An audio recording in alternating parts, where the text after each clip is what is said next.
வணக்கம் நண்பர்களே, உங்கள் வாசுதேவ் கண்ணன் பேசுகிறேன். இன்றைக்கி நம்ம ஜோதிடமும் மலர் மருத்துவம் அதன் ரீதியாக நம்ம இன்றைக்கி பார்க்கக்கூடிய பதிவு வந்து மிதுன ராசியை பற்றி நான் உங்களுக்கு சொல்லித்தரேன்.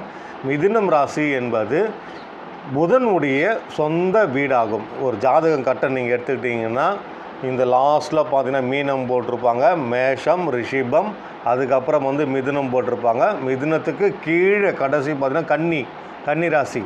மேலேயும் புதனுடைய வீடு, கீழே புதனுடைய வீடு தான். ஆனால் ரெண்டும் வேறுபடும். இந்த புதன் நம்ம பேசக்கூடிய புதன் மிதுன ராசி. அந்த மிதுன ராசியினுடைய அதிபதி யாருன்னு கேட்டிங்கன்னா புதன். அந்த வீட்டில் புதன் கிரகத்தினுடைய மனோபக்குவம் நல்ல அறிவு மிகுந்த புதன். அந்த புதனுடைய மனசு எப்படி இருக்கும்னு கேட்டிங்கன்னா ஒரு சுய நம்பிக்கை இல்லாமல் எல்லார்கிட்டையுமே வந்து டவுட் கிளியர் பண்ணிக்கிட்டே இருப்பாங்க. சரிங்களா? இந்த ராசிலேயே வந்து இன்னொரு விஷயம் என்னென்னா நெருப்பு ராசி, காற்று ராசி, நீர் ராசி, நில ராசின்னு இருக்குது. மேஷம் வந்து நெருப்பு ராசி, ரிஷிபம் வந்து நில ராசி, புதன் வந்து காற்று ராசி, கடகம் அது கீழே வந்து நீர் ராசி அப்படி இருக்குது. இது வந்து காற்று ராசி.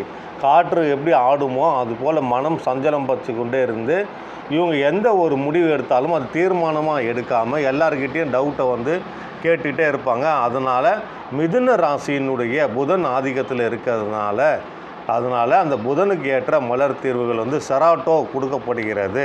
செராட்டோ கொடுக்கறதுனால என்ன ஆகும்னு கேட்டிங்கன்னா அவங்களுக்கு ஒரு ஞானம் பிறக்கும். ஞானம் பிறந்து எல்லார்கிட்டேயுமே போய் கேட்காம டவுட்டை கிளியர் பண்ணாமல் சொந்த அறிவு கொண்டு முயற்சி செய்வாங்க. அதனால் அவங்களுடைய தொழில் மட்டும் இல்லாமல் கடன் எல்லாத்துலேயுமே வெற்றி அடைவாங்க.